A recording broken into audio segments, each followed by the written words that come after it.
ലാലേട്ടൻ്റെ മുന്നിൽ ചെന്ന് മുട കാണിച്ചാൽ അല്ലെങ്കിൽ ഷോ ഓഫ് കാണിച്ചാൽ നല്ല രീതിയിൽ അങ്ങ് തേച്ചൊട്ടിക്കും. ഇതാണ് ഇന്ന് നടന്നിട്ടുള്ള വലിയൊരു സംഭവം തന്നെ. ഭയങ്കരമായിട്ട് ഇഷ്ടപ്പെട്ടു എന്ന് പറയാം. കാരണം ജാസ്മിൻ നല്ല രീതിയിൽ ഷോ ഓഫ് കാണിച്ചു നമ്മുടെ ലാലേട്ടൻ്റെ മുൻപിൽ. അങ്ങനെയല്ല ലാലേട്ടോ ഇങ്ങനെയല്ല ലാലേട്ടോ എന്ന് പറഞ്ഞ് സ്ഥിരം പരിപാടി ഉണ്ടല്ലോ, ഒരു ഷോ ഓഫ് കളി. അതങ്ങ് ഇറക്കിയപ്പോഴേക്കും ലാലേട്ടൻ അങ്ങ് കൊണ്ട് ലാലേട്ടൻ പറഞ്ഞ്, എന്നാ മോളെ നീ അവിടെ ഇരി, ഞാനൊരു വീഡിയോ അങ്ങ് പ്ലേ ചെയ്ത് കാണിക്കാമെന്ന് പറഞ്ഞ് ആ ഒരു വീഡിയോ അങ്ങ് പ്ലേ ചെയ്ത് കാണിച്ച്. അതായത് ചായ എടുക്കണ സമയത്ത് നമ്മൾ സോഷ്യൽ മീഡിയ കണ്ടൊരു വീഡിയോ തന്നെയാണ് പ്ലേ ചെയ്ത് കാണിച്ചത്. നമ്മൾ ഒട്ടും പ്രതീക്ഷയില്ല ഇത് കാണിക്കുന്നത്. അതാണ് അവിടുത്തെ ഏറ്റവും വലിയ ഹൈലൈറ്റ്. നമ്മൾ ഒട്ടും പ്രതീക്ഷയില്ല ലാലേട്ടൻ ഇത് കാണിച്ചു കൊടുക്കുന്നത് കേട്ടോ. കാരണം അത് കാണിച്ചപ്പോൾ എൻ്റെ പൊന്നോ, ഹൗസ് മേറ്റ്സ് അടക്കം ഉള്ളവർ അത്രയും വെറുത്തുപോയി. അല്ലെങ്കിൽ ഒരു ഹൈജീൻ, ഒരു വൃത്തിയും മനോഹരവും ഇല്ലാത്തതെന്നുള്ള പറയില്ലേ, ആ ടൈപ്പ് വീഡിയോ ആയിരുന്നത്.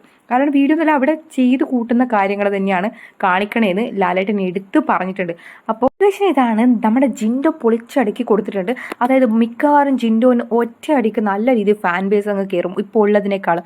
കാരണം ഇവർക്കെതിരെ മെയിനായിട്ട് നിൽക്കണം ഈ ജബ്രി കോംബോയ്ക്കെതിരെയും ഇന്ന് അടിച്ചു കൊടുത്തിട്ടുണ്ട് തന്നെ പറയാം. നല്ല രീതിയിൽ ജിൻഡോ അടിച്ചങ്ങ് കൊടുത്തിട്ടുണ്ട്. മുഖം നോക്കാതെ പറയാന്നുള്ള രീതിയിൽ കൊടുത്തിട്ടുണ്ട്. കാരണം ഈ ജാസ്മിൻ്റെ കേസിലാണെങ്കിൽ പോലും എല്ലാം അങ്ങ് തുറന്ന് പറഞ്ഞിട്ടുണ്ട്. ഒരാളും പറയാത്ത രീതിയിൽ ജിൻഡോ അവിടെ കണ്ട കാര്യങ്ങളെല്ലാം അങ്ങ് പറഞ്ഞു കൊടുത്തിട്ടുണ്ട്.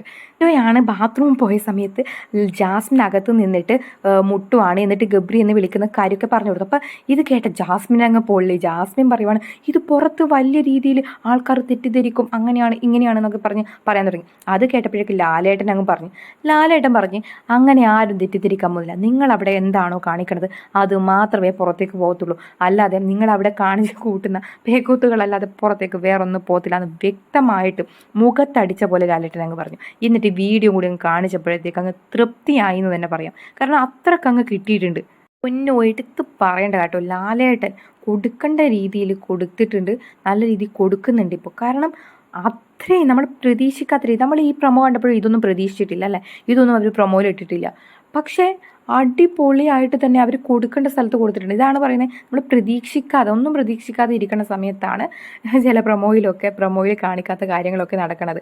ഇതാണ് അൺഎക്സ്പെക്റ്റഡ് ആയിട്ട്. നമ്മുടെ ലാലേട്ടനാണ് ഹീറോ കേട്ടോ. ലാലേട്ടൻ അടിച്ചു കൊടുക്കുക എന്നൊക്കെ പറഞ്ഞാൽ ഇപ്രാവശ്യം ജിൻഡോനാണെങ്കിലും ജിൻഡോൻ്റെ കാര്യം എടുത്ത് കാണിച്ചു കൊടുത്തിട്ടുണ്ട്. അതുപോലെ ജാസ്മിൻ്റെ കാര്യം പറയേണ്ട ആവശ്യമില്ല. ഗബ്രീനെയും ജാസ്മിനെയും പൊളിക്കേണ്ട രീതിയിൽ തന്നെ നല്ല രീതിയിൽ അങ്ങ് കൂട്ടുകെട്ട് പൊളിക്കാൻ നല്ല രീതിയിൽ പൊളിച്ചു കൊടുത്തിട്ടുണ്ട്. അത് നിങ്ങൾ കാണാത്ത കാര്യങ്ങളൊന്നും, നിങ്ങളവിടെ ചെയ്യാത്ത കാര്യങ്ങളൊന്നും ഇവിടെ പുറത്ത് ആരും കാണില്ല എന്ന് പറഞ്ഞിട്ട് തന്നെ എടുത്തു കൊടുത്തിട്ടുണ്ട്. ജാസ്മിനെ എന്താ പറയുക, നമ്മളങ്ങ് പറയത്തില്ല, തേച്ചൊട്ടിക്കുക എന്നുള്ള രീതിയിൽ തന്നെ തേച്ചൊട്ടിച്ചിട്ടുണ്ട് നമ്മുടെ ലാലേട്ടൻ. എന്താണോ പ്രേക്ഷകർ ആഗ്രഹിച്ചത് അതുപോലെ ചെയ്തിട്ടുണ്ട്. ഇനി ഇതുപോലെയാണ് പോകുന്നതെങ്കിൽ നമ്മളെ ഏഷ്യാനെറ്റിൽ നമ്മൾ ബിഗ് ബോസ് ഇപ്പോൾ കാണാതിരിക്കുന്ന കുറച്ച് പേരൊക്കെ ഉണ്ട്. അതായത് റേറ്റും കാര്യങ്ങളൊക്കെ കുറഞ്ഞിട്ട് അത് അടിപൊളിയായിട്ട് കയറും. ജിൻഡോ ഇതിനെതിരായിട്ട് നിന്ന് പ്രവർത്തിക്കുകയാണെങ്കിൽ നല്ല രീതിയിൽ ജിൻഡോന് ഫാൻസും നല്ല രീതിയിൽ വരാനുള്ള ചാൻസ് ഉണ്ട്.